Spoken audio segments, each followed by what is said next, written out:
উল্লাসে মেতেছে যুদ্ধবিধ্বস্ত সিরিয়ার নাগরিকরা। বিমানে চড়ে পালিয়েছেন বাশার আল আসাদ।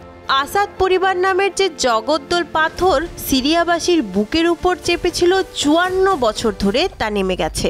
মানুষ আবার প্রাণ খুলে শ্বাস নিতে পারছে, নিঃসংকোচে ক্ষোভ জানাতে পারছে স্বৈরাচারী আসাদ পরিবারের বিরুদ্ধে।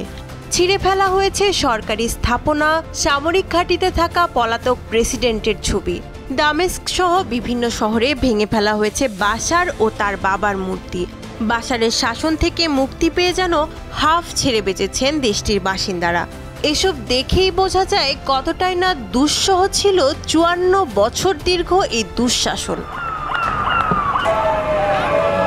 ১৯৭০ সালে হাফিজ আল আসাদ সামরিক অভ্যুত্থানের মাধ্যমে ক্ষমতা দখল করেন। সেই সময় দেশটি ছিল রাজনৈতিক অস্থিরতা, সামরিক অভ্যুত্থান এবং আরব জাতীয়তাবাদের টানাপোড়েনে জর্জরিত। হাফিজ ছিলেন আলাউইদ সম্প্রদায়ের, যা ছিল সিরিয়ার মোট জনসংখ্যার তুলনায় অনেক ছোট একটা গোষ্ঠী। ক্ষমতা দখলের পরই তিনি ক্ষমতা কুক্ষিগত করায় মন দিলেন। বাথ পার্টিকে কেন্দ্র করে একদলীয় শাসন ব্যবস্থা গড়ে উঠল, যেখানে সব সিদ্ধান্তের মালিক ছিলেন হাফিজ। শীতল যুদ্ধে সেই সময়ে হাফিজ আল আসাদ বুঝেছিলেন সামরিক শক্তি বাড়াতে, পশ্চিমা প্রভাব কমাতে, ইসরায়েলকে মোকাবেলা করতে মস্কো সহযোগিতা দরকার। সোভিয়েত ইউনিয়নের সঙ্গে তিনি সখ্যতা বাড়ান। রুশ ট্যাঙ্ক, যুদ্ধ বিমান এবং সামরিক প্রশিক্ষণ সিরিয়ান বাহিনীর জন্য নিশ্চিত করেছিল একটি শক্ত ভিত। হাফিজ ক্ষমতা নেয়ার ৩ বছরের মাথায় ঘটে আরব ইসরায়েল যুদ্ধ। মিশরের সাথে মিলে সিরিয়া ইসরায়েলে হামলা চালায় গোলান মালভূমি পুনরুদ্ধারে। প্রথমে সাফল্য এলেও শেষ পর্যন্ত ইসরায়েল পাল্টা আক্রমণে পর্যুদস্ত হয় আরবরা। কিন্তু হাল ছাড়েননি হাফিজ। মধ্যপ্রাচ্যে প্রভাব বিস্তারের লক্ষ্যে সামরিক শক্তি আরও বাড়াতে থাকেন। ১৯৭৬ সালে গৃহযুদ্ধ কবলিত লেবাননে সৈন্য পাঠায় সিরিয়া। সেই সৈন্য লেবাননে অবস্থান করে প্রায় ৩ দশক। যুদ্ধবিধ্বস্ত লেবাননের অর্থনীতি, পররাষ্ট্রনীতি অনেকটা দামেস্ক নির্ভর হয়ে পড়ে। হাফিজের অধীনে সামরিক রাষ্ট্রে পরিণত হয় সিরিয়া। মানবাধিকার যেখানে ভুলণ্ঠিত, সংখ্যাগরিষ্ঠ জনগণ অবহেলিত। এমন অবস্থা থেকে মুক্তি পেতে সোচ্চার হয় মুসলিম ব্রাদারহুড।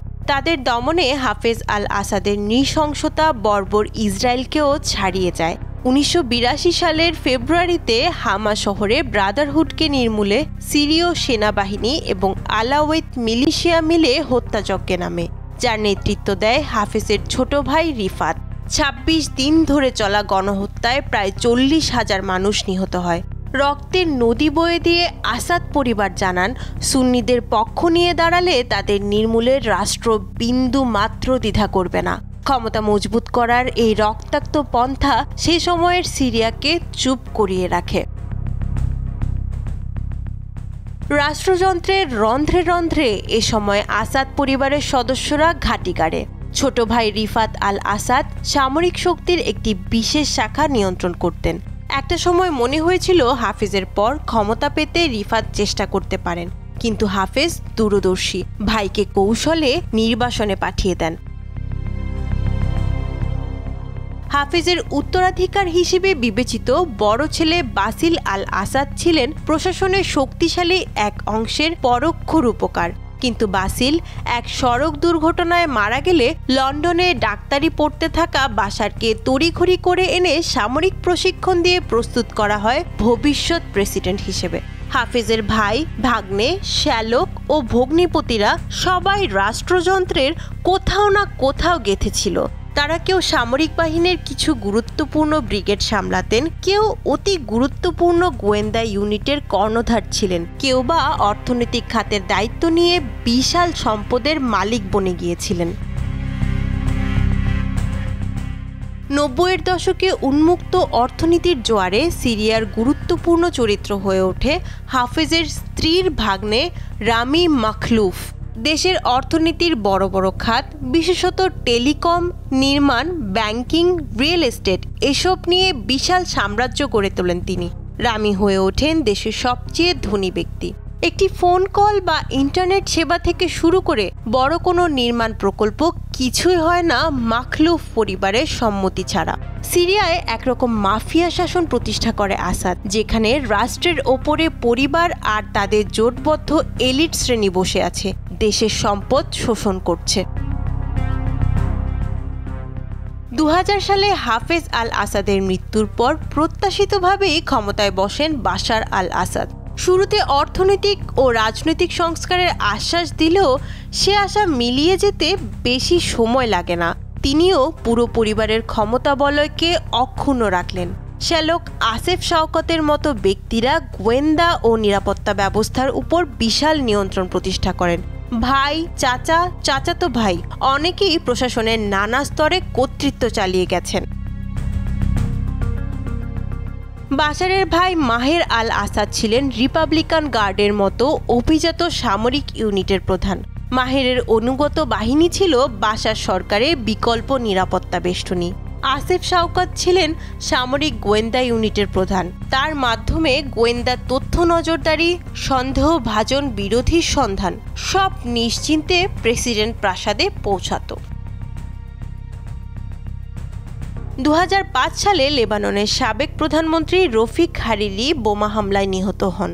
হারিরি, যিনি পশ্চিমামুখী, সংস্কারপন্থী এবং সৌদি সমর্থন পুষ্ট। আন্তর্জাতিক তদন্তে বের হয়ে আসে এই হত্যাকাণ্ডের পেছনে কলকাঠি নেড়েছে সিরিয়ার গোয়েন্দা বাহিনী। সরাসরি অভিযোগ ওঠে আসেফ শওকতের দিকে।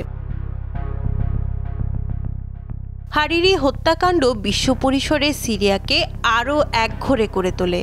নিষেধাজ্ঞার বোঝা বাড়তে থাকে, বিদেশি বিনিয়োগের টান পড়তে থাকে। ফ্রান্স, যুক্তরাষ্ট্র এবং অন্যান্য পশ্চিমা শক্তির চাপে ওই বছরই সিরিয়ান সৈন্যরা লেবানন ছাড়তে বাধ্য হয়। এই ঘটনায় সিরিয়ার আঞ্চলিক প্রভাবের একটি বড় ভিত্তি নড়বড়ে হয়ে যায়। তবে ইরানের সঙ্গে মিত্রতা জোরদার করে সিরিয়া নিজেকে আঞ্চলিক শিয়া বলয়ের অংশ করে তুলল। 2011 সালে আরব বসন্তের ঢেউ সিরিয়ায় লাগতেই গণ আন্দোলনের মুখোমুখি হন বাশার আল আসাদ। জনগণের শান্তিপূর্ণ দাবির জবাবে তিনি বেছে নেন শক্তি ও নিপীড়নের পথ। হাজারো বিক্ষোভকারীকে গুম, হত্যা ও নির্যাতনের মধ্য দিয়ে তিনি ক্ষমতা আঁকড়ে ধরে রাখার চেষ্টা করেন। এই নির্মমতা গৃহযুদ্ধের সূত্রপাত ঘটায়। দেশ জুড়ে বহু বিদ্রোহী গোষ্ঠী জন্ম নেয়। নৈরাজ্যের সুযোগে আইএস নামের চরমপন্থী সন্ত্রাসী সংগঠন তাণ্ডব শুরু করে। কিন্তু এসবে আসাদ পরিবার নির্বিকার। শহর ধ্বংস হয় হোক, মানুষ মরে মরুক, লাখ লাখ শরণার্থী হোক, যে কোনো মূল্যে তার ক্ষমতা ধরে রাখা চাই। গোটা দেশ উচ্ছন্নে গেলেও দামেস্ক সুরক্ষিত রাখতে হবে।